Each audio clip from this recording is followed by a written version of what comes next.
오늘 설교는 3년 전에 전했던 설교인데 오늘 부흥회를 끝나고 또 오늘 상황에 맞춰서 다시 한번 말씀을 전하려고 합니다.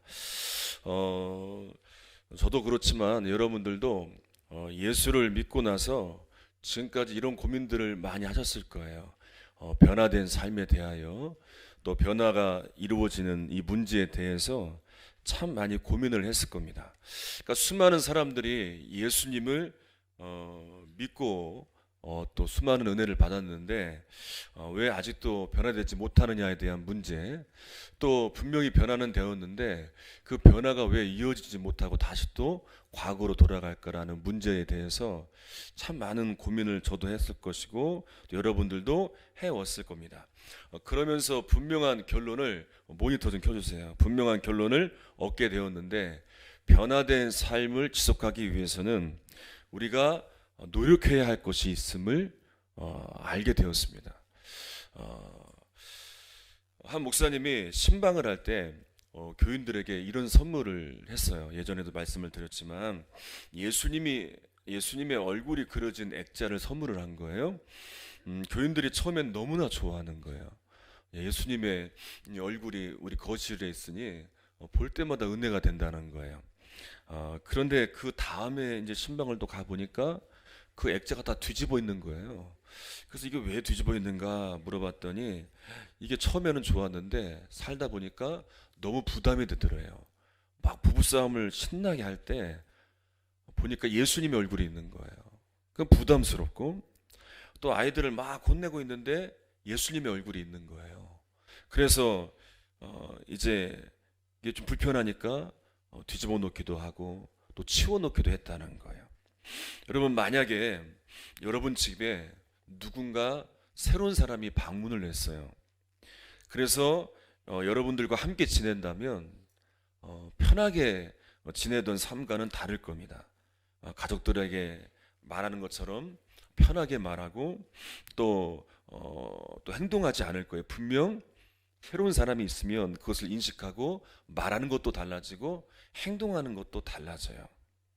여러분, 우리가 분명히 알아야 할 것은 무엇이냐면 우리가 변화된 이후에 또 예수님을 믿고 난 이후에 또 은혜 받은 이후에 정말 노력해야 할 게 뭐냐면 예수님을 바라보고 예수님이 함께 하심을 믿고 나아가야 돼요.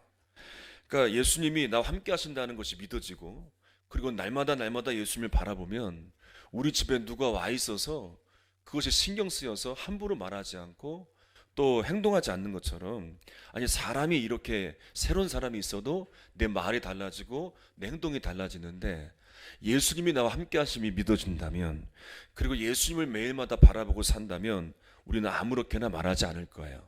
또 아무렇게나 행동하지 않을 거예요. 계속해서 변화의 삶이 이어질 거예요. 문제는 뭐냐면 우리가 은혜는 받았어요. 역사는 누렸어요. 하나님은 분명히 우리에게 함께 하심을 보여주셨어요. 그런데 여전히 내가 원하는 대로 마음대로 살다 보니까 또 타락하고 죄악된 내 본성이 나를 이끌어가다 보니까 변화된 삶의 열매들이 없는 거예요. 오늘 삭개오의 이야기가 나옵니다. 정말 이 삭개오에 대한 얘기는 어렸을 때부터 많이 들었을 거예요. 변화된 사람의 예를 들으라면 아마 가장 먼저 삭개오가 나올 텐데, 삭개오가 변할 때를 보면 세 단계를 거쳐요. 첫 번째 단계는 뭐냐면 변화하고자 하는 마음이 있었어요. 자, 한번 읽어볼게요. 2절, 3절입니다. 시작.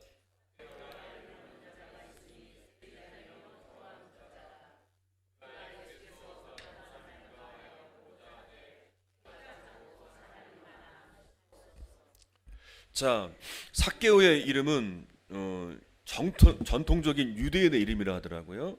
그 뜻이 뭐냐면 청결한 사람, 의로운 사람이다라는 이름의 뜻을 가지고 있어요. 그리고 여리고는 요단강을 건너는 길목에 있었는데 그래서 주로 길르앗 지방에서 가져오는 향유 등 여러 상품들에 대한 세금을 매기는 그런 책임을 이제 삭개오가 맡고 있었습니다. 그러니까 당시 세리장이었던 삭개오는 로마의 막강한 공권력을 이용해서 자신의 의도에 따라서 세금을 이제 얼마든지 부과할 수 있었어요. 그래서 문제는 뭐였냐면 삭개오가 부정한 방법으로 세금을 징수해서 이제 많은 부를 얻게 됩니다. 그런데 그렇게 많은 부를 얻었어도 행복하지 않는 거예요. 오히려 같은 동족인 유대인 동족으로부터 지탄을 받고 멸시를 받게 되었어요. 이런 삭개오가 변화를 원했어요. 더 이상 이렇게 지탄을 받고 외롭고 고단한 삶을 살고 싶지 않았습니다. 여러분, 변화의 시작은 내 마음에서부터 일어납니다. 내가 달라져야 되는데, 내가 변화되어야 되는데, 내가 왜 이렇게 말하지? 내가 왜 이렇게 행동하지? 내가 이래서는 안 되는데 라는 이 변화의 마음이 생기는 것부터 변화가 시작돼요. 여러분 마음에 변화를 일으키는 마음이 생긴다면 하나님의 은혜가 임하고 있다는 증거임을 믿으시기를 바랍니다. 여러분, 그렇게 여러분들이 변화된다면 누가 가장 좋아할까요? 예를 들면 남편이 변했어요. 그래서 전혀 집안일을 안 하던 남편이 집안일을 하는 거예요. 그럼 아내가 제일 좋아하겠죠. 잔소리를 하던 아내가 잔소리를 안 하는 거예요. 상냥해지고 상당히 친절해졌어요. 그럼 누가 제일 좋아하겠어요? 남편이 제일 좋아하겠죠. 여러분, 신앙 안에서 내가 변화되면 누가 제일 좋아하겠습니까? 주님이 제일 좋아하시겠죠. 그리고 내 주변에 있는 나와 가장 가까운, 항상 나와 함께하는 가족들이 제일 좋아하겠죠. 여러분, 그래서 하나님의 은혜가 우리에게 임해서 변화해야 되겠다, 새로워져야 되겠다, 이런 마음이 생긴다면 여러분, 이건 정말 놀라운 하나님의 간섭하심이에요. 이것은요, 이 변화의 마음이 일어나는 건 내가 사는 길일 뿐만 아니라 내 주변의 가족들도 사는 일이기 때문에 이 변화를 일으키는 마음이 너무 중요합니다. 자, 그런데 많은 분들이 이런 은혜는 누려요. 이런 결단은 수없이 합니다. 그런데 여기에서 머무는 분들이 너무나 많아요. 그 다음 단계까지 나아가야 돼. 자, 하나님의 은혜를 받아서 변화되겠다는 마음, 이 결단이 생겼다면 그 다음 단계까지 나아가야 되는데 그 단계가 뭐냐? 바로 삭개오를 보면 삭개오는 누구에게 갔어요? 예수님을 만나러 가요. 자, 4절, 5절을 읽겠습니다. 자, 4절, 5절 시작. 앞으로 달려가서 보기 위하여 돌 무화과 나무에 올라가니 이는 예수께서 그리로 지나가시게 되밀어라. 예수께서 그곳에 이르사 쳐다보시고 이르시되 삭개오야 속히 내려오라. 내가 오늘 내 집에 유하여야 하겠다 하시니. 자, 삭개오가 마침 예수님께서 여리고에 들어와 지나가시는 거예요. 이미 삭개오는 예수님에 대한 이야기를 들었겠죠. 예수님께서 세리나 또 가난한 자나 또 사회적으로 버림받고 소외된 자들, 또 죄인들과 함께 하시고 또 그들에게 친절히 대하시는 것들, 이런 것들에 대한 소문을 들었겠죠. 그리고 자신도 이 예수님을 만나겠다는 결심을 가지고 예수님께 나아간 거예요. 자, 그런데 문제가 생겼습니다.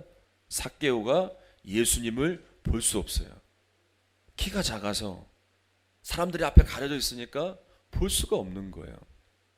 여기서 포기했다면 변화된 마음은 가졌겠지만 삭개오는 예수님을 만나지 못했을 거예요. 그 다음 단계로 가지 못했을 거예요. 포기하지 않고 주변에 있는 나무, 돌무화과 나무에 올라갑니다. 우리가 흔히 이제 뽕나무라고 알고 있는데 어렸을 때부터는 뽕나무라고 얘기 많이 들었죠. 이게 이제 히브리어 원어 성경에 보면 시코모레아라는 단어인데, 그러니까 이 나무는 무화과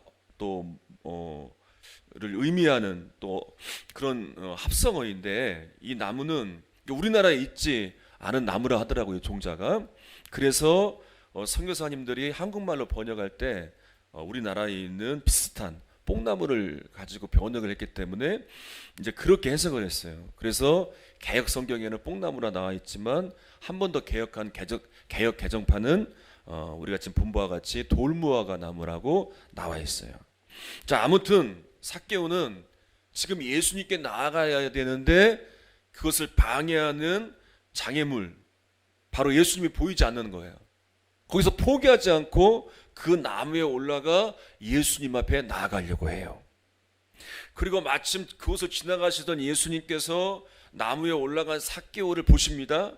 그리고 말씀하세요. 삭개오야, 속히 내려오라. 내가 오늘 내 집에 유하여야 하겠다. 자, 여기서 우리는 중요한 두 가지를 발견할 수 있어요. 하나는 뭐냐? 예수님이 삭개오의 이름을 알고 계세요. 그러니까 예수님은 이 모든 걸 다 알고 계셨겠죠? 삭개오가 어떤 사람이었는지, 또 이곳에서 삭개오를 만나게 될 것이라는 것, 이 모든 걸 다 알고 이름까지도 아시고 삭개오라고 부르셨습니다. 또 하나 놀라운 게 있어요. 뭐라고 하시냐면 삭개오의 집에 가시겠다는 거예요. 그럼 왜 삭개오의 집에 굳이 가시겠다고 하는가? 그냥 그 자리에서 만나셔도 되고 그냥 어디 한적한 곳에 가서 얘기도 될 텐데, 아니 왜 집에 가신다고 하셨을까? 이 중요한 영적인 진리가 있어요. 여러분, 삭개오에게 지금 필요한 건 이제 완전히 변화된 삶이에요. 완전히 달라진 삶을 살아가야 될 거예요. 이 변화는 마음만 먹는다고 되는 게 아니라는 걸 보여주시는 거예요. 마음만 먹고 결단한다고 변화되는 게 아니라는 거예요. 그건 오직 한 가지, 예수님이 그 집에 거하셔야 된다는 거예요. 예수님이 우리 안에 거하셔서 예수님이 우리를 완전히 통치하실 때 변화돼서 삶은 계속된다는 거예요. 어떤 집사님이 목사님과 상담을 하는 거예요. 근데 죽고 싶은 거예요. 자살 유혹이 너무나 심해서 목사님을 만났어요. 목사님, 저는 차라리 죽었으면 좋겠습니다.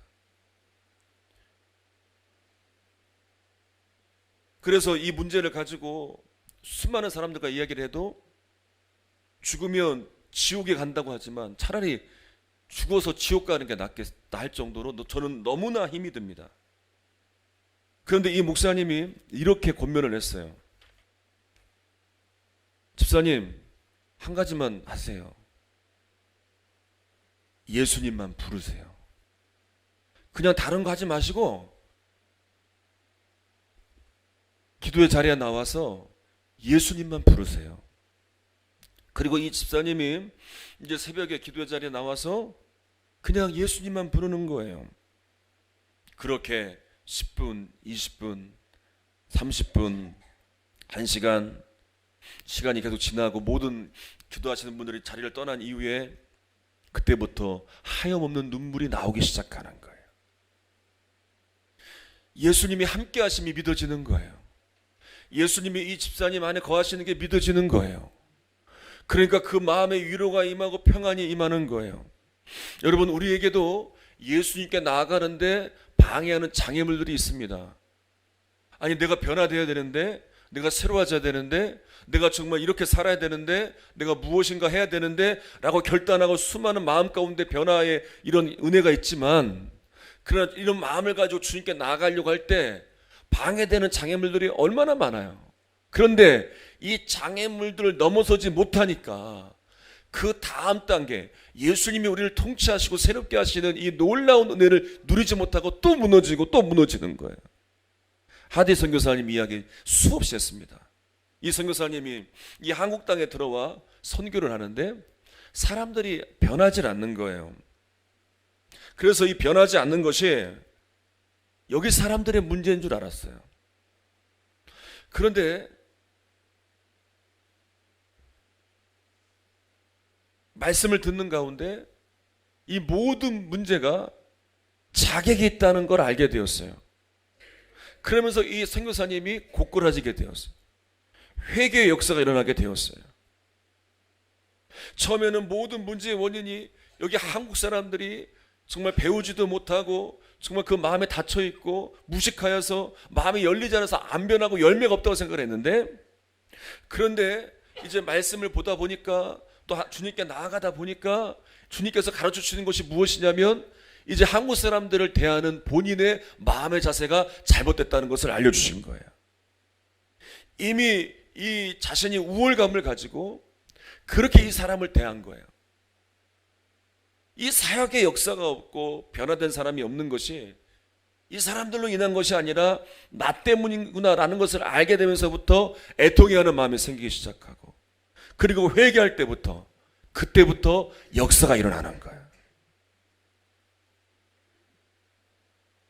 이 하디 선교사님에게 진료를 받으러 온 환자들이, 그전에는 이 하디 선교사님 만나기를 꺼려했어요. 그게 느껴지니까 무시하고 차갑고 냉정하게, 아니 선교하러 온 이 선교사가 이렇게 대하니까 이제 진료를 받기 오기는 것을 꺼려야 했는데 이분이 완전히 변화되고 난 이후에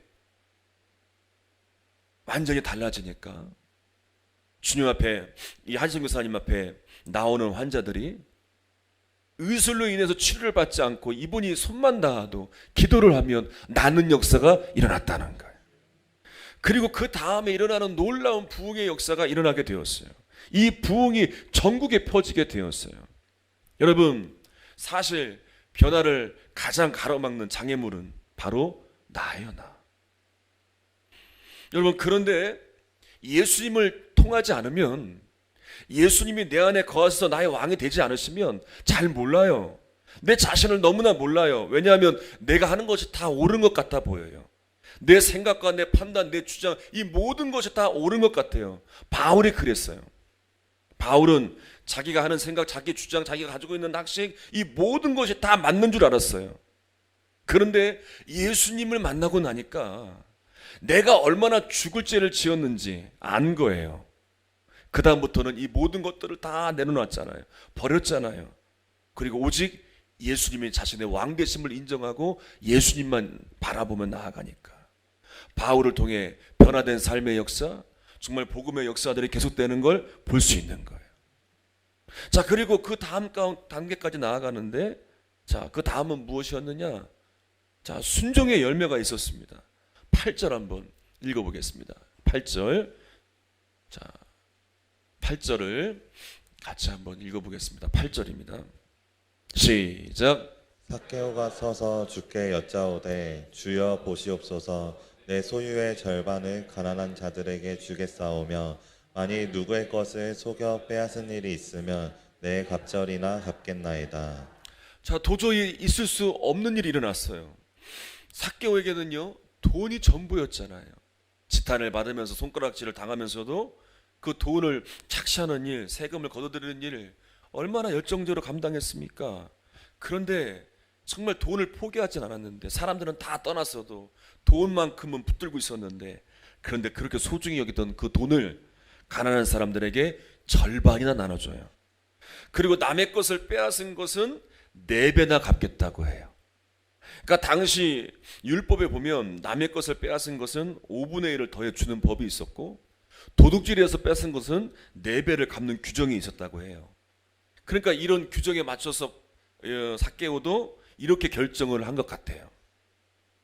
여러분 보세요. 예수님께서는 삭개오가 예수님을 만나고자 할 때 예수님께서 삭개오에게 회개하라고 안 하셨어요. 또 회개하라. 그리고 빼앗은 것들을 돌려줘라 한 적도 없어요. 예수님께서 하신 건 이 하나였어요. 그저 그 집에 거하시겠다, 내가 내 집에 거하겠다라고 하신 것뿐이에요. 근데 삭개오가 완전히 달라지게 된 거예요. 그러면서 이렇게 달라진 삭개오를 향하여 예수님이 이렇게 말씀하세요. 19장 9절에 예수께서 이르시되 오늘 구원이 이 집에 이르렀으니 이 사람도 아브라함의 자손임이로다. 아멘. 여러분, 삭개오의 변화된 모습을 예수님께서 보시면서 이제 이 집에 구원이 이르렀다, 네가 아브라함의 자손이다라고까지 말씀하십니다. 여러분, 조금 전만 해도 사람들은요 죄인이라고 정말 취급했던 그런 세리였습니다. 그렇게 누구도 인정하지 않았던 그런 외롭고 고독한 사람이었어요. 그런데 예수님께서는 그를 아브라함의 자손이다라고 인정까지 해주시면서 그를 인정해 주세요. 여러분, 무엇이 달라진 겁니까? 예전에 한때 한 드라마가 유행한 적이 있어요. 그 잘생긴 배우가 목 뒤에 코트를 입고 나와서 아주 유행을 시켰는데, 저희 집 아들 아이도 코트를 사달라고 하는 거예요, 갑자기. 그래서 나가서 목티하고 코트를 사왔어요. 제가 왜 그러는지를 몰랐어요. 근데 그 주에 토요일 날 보니까 아니 아이들이 예배드리러 왔는데 목티에 코트를 입은 애들이 있더라고요. 또 학교에도 가보니까 또 이렇게 다니는 아이들을 보니까 목뒤에 코트를 입고 다녀요. 그러니까 그 배우를 보고 그 배우가 멋있으니까 이제 남자 그 주인공처럼 그렇게 목뒤에 코트를 입고 다니더라고요. 그때 교회 아이들이 얼마나 똥폼을 잡고 다니는지 몰라요. 근데 여러분, 그 코트를 입었다고 해서 그 배우처럼 되는 건 아니잖아요. 그냥 따라하고 싶은 거죠. 그 모습은 그대로잖아요. 여러분, 주님 안에서 우리가 변화된 것 같은 그럴듯한 모습으로 우리가 있다고 할지라도 그건 변화된 게 아니에요. 진정한 변화는 겉으로 보여지는 모습이 아니에요. 진정한 변화는 우리 안에서부터의 변화예요. 우리 안에서부터 나타나는 주님의 성품이 나타나야 되고요. 우리 안에서 일어나는 주님의 사랑이 나타나야 되는데 이건 절대로 내가 결단한다고 되지 않아요. 이건 절대로 내가 마음먹는다고 되지 않아요. 왜냐하면 우리 안에서는 악한 본성이 우리를 이끌어가고 있기 때문에 우리는 할 수 없어요. 그래서 삭개오에게 말씀하신 것처럼 예수님이 우리 안에 거하셔야 돼요. 그분의 통치를 인정하고 그분을 왕으로 삼고 살아갈 때 그분의 성품, 그분의 역사가 일어나기 때문에 변화된 나를 통해서 달라지고 이제 주변에 살아나는 역사들이 일어나는 거예요. 어제 청년부 예배 때도 말씀을 나눴지만 사람이 악해지는 건 외부로부터 오지 않습니다. 여러분, 바깥으로부터 오는 것이 우리를 악해지게 만드는 게 아니에요. 우린 잘못 이해하고 있어요. 이런 상황이, 저 사람이 나를 악하게 한다. 아니에요, 여러분. 우리 안에서부터 나오는, 내 내부에서 나오는 악한 본성이 그것이 악하게 만드는 거예요. 갈라디아서에서도 말씀을 하고 있잖아요. 그래서 우리는 예수를 믿기 이전에는 이 악한 본성에서 나오는 내 육체의 욕심을 따라서 마음대로 죄짓고 내가 원하는 대로 그렇게 살아왔어요. 근데 예수를 믿고 나니까 이것이 잘못된 거라는 걸 알게 되었어요. 그리고 예수님이 우리 안에 오시게 되므로 그 예수님을 붙들고 내 악한 본성에 따르지 않고 이제는 내 안에 임하신 성령님이 인도하심을 따라 살아가도록 우리는 그렇게 부단한 노력을 해야 돼요. 왜냐하면 예수를 믿게 되면 이제 성령께서 우리 안에서 성령을 따라 살도록 인도하시기 때문에 그래요. 그래서 갈라디아서 5장 16절에 육체의 욕심을 따라 살지 않고 이렇게 살라고 말씀을 하고 있는데 갈라디아서 5장 16절을 우리 같이 한번 읽어볼게요. 시작. 내가 이르노니 너희는 성령을 따라 행하라. 그리하면 육체의 욕심을 이루지 아니하리라. 자, 예수를 믿게 되고 그 안에 성령을 모신 자들은 이제 성령을 따라 살아야 돼요. 주님이 우리 안에 오셨어요. 그분의 인도하심을 따라 그분의 통치를 따라 살아갈 때 변화된 삶, 이제 변화된 열매들은 계속되는 거예요. 하나님께서 아브라함에게 가장 귀한 아들을 바치라고 한 건 그 아들 이삭이 필요한 게 아니었잖아요. 아브라함의 마음이에요. 그 마음이 순종을 통해서 하나님께 드려지는 거예요. 여러분, 마찬가지예요. 우리가 우리 마음을 열었다는 건 무엇이냐면 예수님을 영접하고 예수님이 우리 안에 오심을 인정하는 거예요. 그리고 거기서만 머무는 것이 아니라 예수님을 왕으로 삼고 예수님의 통치를 받아들이겠다는 거예요. 그래서 예수님이 이끄시는 대로 순종하며 살겠다는 거예요. 그게 마음을 열고 마음을 드린 거예요. 여러분, 예수님을 믿었어도 분명한 은혜를 받았어도 수많은 응답과 축복을 받았어도 아직 예수님의 통치를 받지 못한다면, 예수님을 왕으로 삼지 못한다면, 예수님이 내 안에 거하셔서 나를 이끌지 못한다면 여전히 나는 내가 주인된 삶을 살 거예요. 여전히 내 감정대로 생각할 거고요. 내가 편한 대로 판단할 거고요. 여전히 내 악한 본성이 이끄는 대로 육체의 욕심을 따라 살 거예요. 예수는 믿지만 그렇다면 더 이상의 변화의 역사는 없을 거예요. 더 이상 주님이 나를 통해 역사하시는 일들은 나타나지 않을 거예요. 그래서 십자가의 구원은 받았지만 예배의 감격과 감동과 삶에서 이루어지는 하나님의 은혜를 바라보는 눈이 열리지 못하게 되고 하나님께서 우리에게 수없이 말씀하셔도 순종하는 열매가 없는 게 이것 때문에 그런 거예요. 지난 부흥회 때 많은 은혜를 받으셨을 겁니다. 같은 자리에 우리가 있지만 정말 각자에게 주어지는 은혜는 다 달랐을 거예요. 어떤 분은 특별한 경험으로 치유를 받은 분들도 있었을 것이고, 또 치유는 없었더라도 하나님의 함께 하심이 믿어지는 분들도 있었을 것이고, 또 마음의 감동이나 결단이 일어난 분들도 있을 거예요. 우린 이렇게 해마다 은혜를 받아요. 특별히 우리 교회에는 하나님께서 정말 많은 은혜를 열어주셨어요. 아마 이런 은혜들이 일상이 될 정도로 정말 하나님은 우리에게 그동안 많은 은혜와 응답과 기적의 일들을 이루어 주셨어요. 근데 여러분, 중요한 게 있습니다. 정말 중요한 건 뭐냐면 이 모든 것이 주님께, 예수님께 집중돼야 돼요. 요한복음 6장에 보게 되면 기적을 경험한 이후에 그들은 주님께 집중한 것이 아니라 기적에만 집중해요. 또 다른 기적만 찾아요. 그러니까 이 기적을 일으키신 주님이 무엇을 원하시고, 그분은 왜 이 기적을 일으키셔서 나에게 이 은혜를 주셨는가, 그걸 알고자 한 것이 아니라 또 다른 어떤 일들이 나에게만 일어나기를 바라요. 근데 예수님이 이 의도를 아세요. 이 의도를 아시고 이미 그 자리를 떠납니다. 그리고 예수님은 한결같이 하시는 말씀이 뭐냐, 끝까지 예수님을 따르는 삶을 요구하십니다. 심지어는 부활하신 이후에도, 또 승천하시기 전에도 끊임없이 이 말씀을 하세요. 예수님을 따르는 제자가 될 것을. 여러분, 같은 현장에서 수많은 은혜와 기적을 받은 사람들은 수없이 많았습니다. 그런데 끝까지 예수님을 따랐던 자들, 예수님이 부활하시고 승천하신 이후에 이 가르침대로 변화받아서 예수님을 따랐던 사람들, 그 사람들은 성경에 이렇게 기록되어 있어요. 뭐라고 기록되어 있느냐? 제자라고 기록되어 있어요. 그런데 반대로 수많은 은혜와 기적과 역사와 응답은 경험했지만 예수님을 따르지 않아요. 그리고 그 존재도 알 수 없이 흩어진 자들, 그 이름도 나와 있지 않아요. 그 현장엔 있었어요. 그런데 그 이후에 어떤 일들이 따르지 않고 그들은 그냥 흩어졌어요. 그들은 뭐라고 기록되어 있느냐? 무리라고 기록되어 있어요. 여러분, 정말 중요한 건요, 그 이후예요.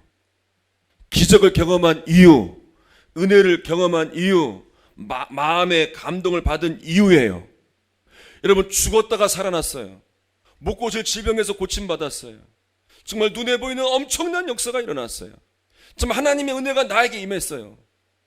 여러분, 그것보다 더 중요한 건 예수님이 내 안에 거하셔서 그분의 통치를 받으며 그분이 인도하시고 그분을 따라 살아가는 참 제자의 삶을 살아가야 돼요. 여러분, 그때 여러분들을 통해 여러분 가정이 달라질 거예요. 그때 여러분들을 통해 교회에 새로운 바람이 일어날 거예요. 그때 달라진 우리 교회를 통해 이 지역이 변화되어지는 역사가 일어날 거예요. 이것이 지금 저와 여러분에게 필요한 것이고, 우리 교회에 필요한 것이고, 이 한국교회에 필요한 거예요. 여러분, 이 역사가 계속되어지는 은혜가 있기를 간절히 소망합니다.